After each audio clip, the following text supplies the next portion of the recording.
لیکن جو ہے وہ موت کے بعد زندہ ہونے کو مانتے نہیں تھے. تو اللہ فرماتے ہیں تم کیسے انکار کرتے ہو؟ دیکھو میں زمین پر پانی برساتا ہوں تو مردہ زمین زندہ ہو جاتی ہے، زمین کا سبزہ باہر نکل آتا ہے پانی برسنے سے. تو اس طرح مردہ زمین کو میں پانی برسا کر زندہ کرتا ہوں، ایسے زمین کے مردوں کو بھی میں اپنی قدرت سے زندہ کروں گا. کذالک الخروج، یہ نظیر بتائی کہ جس طرح یہ زمین اگا دیتی ہے مردہ زمین، ایسے مردے زمین میں سے نکلیں گے جیسے یہ نکلتے ہیں. یہ مثبت انداز کہتے ہیں اس کو. کذالک الخروج، ایسے زمین میں سے نکلو گے جیسے سبزہ نکلتا ہے. قرآن پڑھو، کیسا اسلوب ہے قرآن، حکیمانہ اسلوب کہ اپنے بات کو حکمت سے سمجھاؤ، نرمی سے سمجھاؤ، ہمدردی سے سمجھاؤ. محاسن دعوت مولانا سید کا صاحب ہم کو سمجھا دیتے رحمت اللہ علیہ.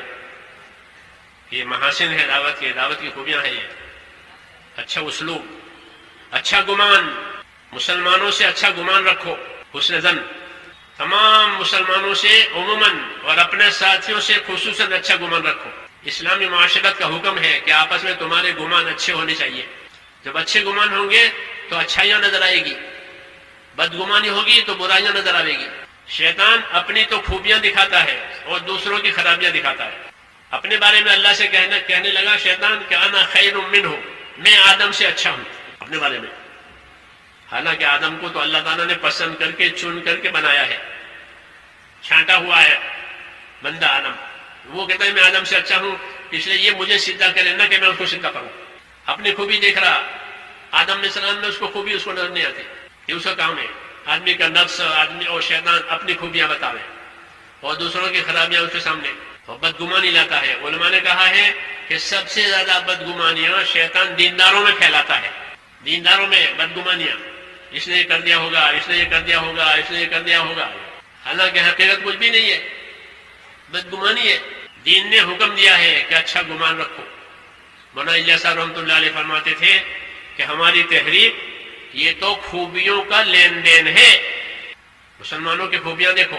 جماعت اس لیے ہوتی ہے، جماعت میں 8-10 آدمی ہوتے ہیں، ہر آدمی میں خوبی ہوتی ہے. تو ایک دوسرے کی خوبیاں، اس سے مستفید ہو جاؤ، خوبیاں جمع کرو، ایک دوسرے کی خوبیاں لو. یہ ذکر کرنے والا ہے، یہ خدمت کرنے والا ہے، یہ عبادت کرنے والا ہے، یہ بھاگ دوڑ کرنے والا ہے، یہ تشکیل کرنے والا ہے. ہر ایک کی الگ الگ ہوتی ہے. 5 انگلیاں ایک سے نہیں بنائی اللہ نے، ہر ایک میں خیر ہے. حضور فرماتے ہیں الناس معادن کمعادن الذهب والفضہ، کہ لوگ اپنی جگہ ایسے قیمتی ہیں جیسے سونے اور چاندی کی کانیں ہوتی ہیں. ایک ایک آدمی سونے کی کان کی طرح سونا بھرا ہوا ہے اس میں. اگر اچھا گمان ہوگا تو خوبیاں نظر آئے گی، عقیدت ہوگی، محبت ہوگی. اور اگر شیطان کی طرف سے آ کر بدگمانی پیدا ہوگی پھر کٹکٹاؤ ہوگا. سب سے پہلا اثر بدگمانی کا تعاون ختم ہو جائے گا. ذہن تعاون نہیں کرے گا کہ میں نہیں جانتا یہ جانے. ہاں کیوں؟ کہ اس کو بدگمانی پیدا ہو گئی ہے. اور بدگمانی کی کوئی دلیل نہیں ہوتی. نظر بدل گئی ہے تو اس کو اس کی خرابیاں ہی نظر آتی ہیں. پہلے خرابیاں بدگمانی کی وجہ ذہن میں نظر آئے گی، پھر زبان پر آئے گی. جب زبان پر آئے گی تو وہی بات غیبت بنے گی. بدگمانی کے بعد غیبت بنتی ہے.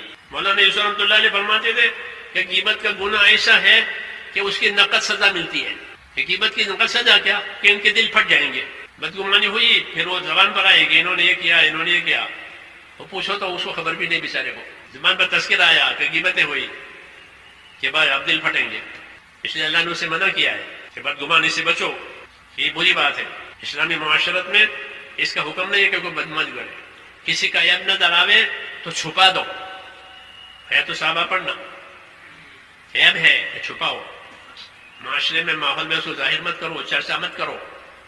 جو بھائی کا عیب چھپائے گا اللہ اس کا عیب چھپائے گا، جو بھائی کا عیب کھولے گا اللہ اس کا عیب کھولے گا. صحابہ اس پر بہت زور دیتے تھے عیب اور چھپاؤ.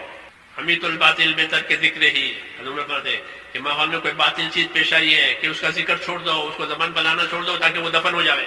چرچا کرو گے تو وہ زندہ ہو جائے گا، جو نہیں جانتے وہ بھی جان جائیں گے اور معاشرہ بگڑ جائے گا. یہ سب بدگمانیوں کا اثر ہے. یہ حرام ہے کیونکہ غیبت پہ لے جائے گا، پھر غیبت توڑ پہ لے جائے گی. اور جب توڑ آیا یہ ساری کوششیں ختم، آگ لگ گئی، آگ لگ گئی. اس لیے حکم ہے کہ صبر کرو. کوئی بات نظر بھی آوے ناگوار کہ صبر کرو، منہ بند کرو. رائےوں میں اختلاف صحیح ہے، رائے میں تو اختلاف ہو سکتا ہے، جس کو اختلاف کہتے ہیں. یہ رائے ہے، یہ رائے ہے. کتنا امام مذاہب ہمارے، امام شافعی کے الگ رائے ہے، امام ابو حنیفہ الگ رائے، امام مالک کے الگ رائے ہیں. کوئی اپنی رائے پر اصرار نہیں کر رہا، ایک دوسرے کا احترام کرتے ہیں لیکن اپنی رائے پر عمل کرتے ہیں. ایسے رائے میں اختلاف ہو سکتا ہے لیکن اپنی بات پر اڑ جانا اور مخالفت کرنا اس کی اجازت نہیں. تو اختلاف الگ ہے، مخالفت الگ ہے. جب یہ باتیں پیدا ہوگی تو اختلاف سائڈ پر ہو جائے گا، مخالفت ہو جائے گی. اس لیے کہا اچھا گمان رکھو، خوبیوں کا لین دین ہے، خوبیوں کا لین دین، اس کی مشق کہ ان میں کیا خوبی ہے، ان میں کیا خوبی ہے. اپنے ساتھیوں کے مناقب اور فضائل حضور صلی اللہ علیہ وسلم بتاتے تھے. ابو بکر میں یہ فضیلت ہے، عمر میں یہ فضیلت ہے، ابو ذر میں یہ فضیلت ہے. ان کی خوبیاں بتاتے تھے. مناقب صحابہ اسے کہتے ہیں. حضور بتاتے ہیں ان میں یہ ہے، ان میں یہ ہے. اویس کرنی تابعی ہے، ابھی آئے بھی نہیں ہے یمن سے کہ اویس آئیں گے. ہاں ان کا درجہ بتایا کہ جب وہ آوے تو ان سے دعا مغفرت کرانا. وہ صحابی نہیں ہے، تابعی ہے. تو حضرت عمر تلاش کرتے تھے اپنے خلافت میں کہ اویس آئے نہیں آئے تاکہ میں ان سے مغفرت کی دعا کروں. کہاں حضرت عمر، کہاں اویس؟ کیوں؟ ان میں یہ خوبی ہے. نبی نے بتایا ہے کہ خوبی تلاش کرو. حیات الحیوان ایک کتاب ہے، علماء جانتے ہیں، ہم حیوانات کی تفصیل لکھی ہے اور بھی بہت سی باتیں اس میں ہیں. اسلام کی وہ ایک عجیب کتاب مانی جاتی ہے اسلامی کتب خانے میں، حیات الحیوان دیمیری کی ہے، مصری ہے. مختلف حیوانوں کی مختلف چیزیں لکھی ہے. تو اس میں قصہ لکھا ہے کہ ایک بزرگ کہتے تھے کہ مجھے ہر چیز میں خوبی نظر آئی ہے. جب کوئی بڑا آدمی ایسا کرتا تو پھر سوال کرنے والے سوال کھڑا کرتے کہ آپ کو ہر چیز میں خوبی نظر آئی؟ کہ ہاں. کہ خنزیر میں کیا خوبی ہے؟ کیوں؟ اسلامی شریعت میں وہ نجس العین ہے، پورا ناپاک ہے، اس کی کوئی گنجائش ہی نہیں. کہ آپ نے اس میں کیا خوبی دیکھی؟ کہ ہاں اس کی ایک خصلت ہے. کہ کیا خصلت ہے؟ کہ بکورہ لغذائہ، جو اس میں لکھا ہے یہ حیوان ایسا ہے کہ صبح جلدی اٹھ جاتا ہے اور اپنی روزی تلاش کرتا ہے. کتے کو آپ دیکھو گے، کتا رات بھر بھونکتا رہے گا. وہ صبح آپ نماز پڑھنے جاؤ گے نا تو کہیں پڑا ہوا ہوگا. صبح میں یہ سو جاتا ہے اور یہ کہ صبح جلدی اٹھ جائے گا، اپنی روزی تلاش کرتا ہے. یہ اس کی خصلت ہے. یہ میں نے اس میں دیکھی بکورہ لغذائہ. تو خوبی تلاش کرنے والے کو ہر چیز میں خوبی ملتی ہے. اور جس کی نظر خوبیوں سے بند ہو جاوے تو لوگ نبی کو پاگل کہتے تھے کہ نبی کے پاگل ہے. تو ان کو پاگل پر نظر آیا، نبی کا دیوانگی نظر آئی. نعوذ باللہ. ابو لہب کہتا تھا کہ یہ جھوٹا ہے، حضور صلی اللہ علیہ وسلم اس کو جھوٹ نظر آیا، یہ پاگل پر نظر آیا. کیوں؟ کہ ان کی اپنی نگاہ غلط ہے. یہ اندھے ہیں، یہ اندھے ہیں، ان کے سامنے روشنی نہیں ہے، نبوت ہے. تو آدمی کا دل اندھا ہو جاتا ہے، خرابیاں نظر آتی ہیں. تو تبلیغ میں اس کی مشق ہے. مسلمانوں کی خوبیاں دیکھو. شہر والوں کی خوبی الگ ہے، دیہات والوں کی خوبی الگ ہے، تاجروں کی خوبی الگ ہے، ملازمت کرنے والوں کی خوبی الگ ہے.